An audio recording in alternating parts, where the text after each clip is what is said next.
السلام عليكم، يا أهلا بكم متابعي قناة رمضان برود في فيديو جديد.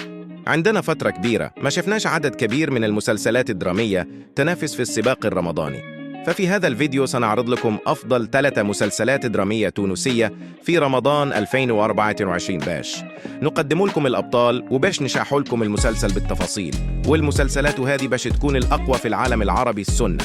فخليك مركز معايا في الفيديو، ويا ريت إذا عجبك محتوانا حطوا لنا لايك، تشتركوا في القناة تشجيعا لنا باش نواصلوا في تقديم جميع أخبار رمضان تونس 2024. خلونا ندخل في التفاصيل.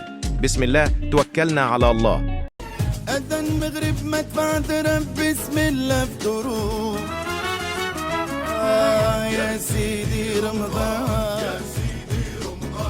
نبدأ بأول مسلسل معانا، وباش يكون مسلسل فلوجة الجزء 2. المسلسل باش يكون من بطولة النجم نضال السعدي، كما سيشهد وجود وجوه جديدة كنسيم زيايدية، نوردو، محمد علي النهدي، آية قتوح ومالك بن سعد. مع البقاء على الممثلين الأساسيين في المسلسل، سيتكون العمل من 20 حلقة من إخراج سوسن الجمني، وسيعرض على قناة الحوار التونسي.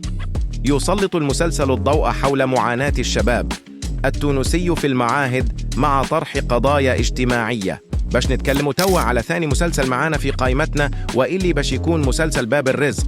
المسلسل من بطولة الممثل الكبير كمال التواتي، الصادق حلواس، صلاح مصدق، أسماء بن عثمان، عاطف بوزيدي، سنية اليونسي، جهاد الشارني قرنقص، وخالد هويسة، وثلة كبيرة أخرى من النجوم. وبالنسبة لقصة المسلسل، باش تكون ضمن المسلسلات الأكشن الاجتماعية، وتدور القصة في الأحياء الشعبية التونسية، وسيشهد المسلسل صراعات بين الطبقة الراقية والطبقة الكادحة داخل إطار درامي تشويقي. وصور المسلسل في عين دراهم ومجموعة من الأحياء في العاصمة، والمسلسل هذا منتظر بشكل كبير في رمضان، وباش يعرض المسلسل على قناة الوطنية 1 من إخراج هيفل بن يوسف، ويتكون من 20 حلقة. وآخر مسلسل معانا في حلقة اليوم باش يكون مسلسل من إخراج عبد الحميد بوشناق. إلي سبق ليه أن أخرج مسلسل النوبة، وكان يا ما كانش، ويعود السنة إلى قناة نسمة بعد التجاح الكبير. إلي حققوا مسلسل النوبة في جزئه الأول،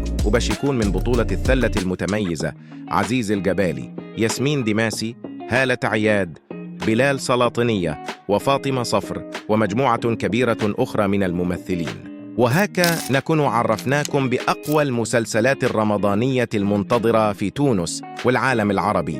لو عجبتك الحلقة يا ريت تنزل تشترك في القناة، تضع لنا لايك، وتفعل جرس التنبيهات باش يوصلوا لكم الفيديوهات القادمة. وإلي باش نحكوا فها على السيتكومات التونسية ومجموعة من الأخبار الحصرية الأخرى، فكونوا في الموعد، ويلا مع السلامة.